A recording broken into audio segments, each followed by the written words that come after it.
బాగా లేచినట్టుగా బుగ్గల హ్యాండ్స్ రావాలి అంటే ఒక్కసారి నేను చెప్పేటటువంటి పద్ధతిలో మీరు బుగ్గ హ్యాండ్స్ అయితే కుట్టండి. కింద వచ్చేసి మనకు కొంచెం కట్ వర్క్ లాంటి లేస్ అయితే వచ్చింది, అది కూడా జాయింటింగ్ అయితే చేస్తాను.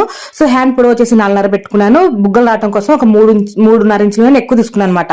సో ఆ 3.5 ఇంచుల గీత అడ్డంగా గీసేసుకొని అక్కడ కూడా ఒక టక్స్ అయితే పెట్టేసుకోవాలి.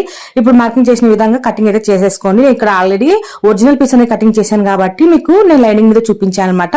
సో ఇప్పుడు లైనింగ్ మొత్తాన్ని ఒరిజినల్ పీస్ కి ఇట్లా జాయింటింగ్ అయితే చేసేసాను.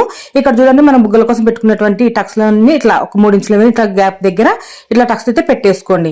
ఓకేనా. ఇప్పుడు చూడండి ఇక్కడ సైడ్ కూడా 3.5 ఇంచు దగ్గర పెట్టుకున్నాం కదా, ఇట్లా ఆపోజిట్ లో ఇట్లా ఎదురుగా కుచ్చు అయితే పెట్టేసుకోవాలి. కింద మాత్రం ఇట్లా దీన్ని కూడా అంతే ఆపోజిట్ లో ఇట్లా కుచ్చు పెట్టుకోవాలన్నమాట. ఈ విధంగా పెట్టేసుకున్న తర్వాత ఇప్పుడు నేను వచ్చిన కట్ వర్క్ లేస్ లాంటిది వచ్చిందని చెప్పాను కదా, సో అదనేది ఇట్లా జాయింటింగ్ అయితే చేస్తున్నాను అనమాట. కింద లైనింగ్ పెట్టాను, పైన ఒరిజినల్ పీస్ అయితే పెట్టేశాను.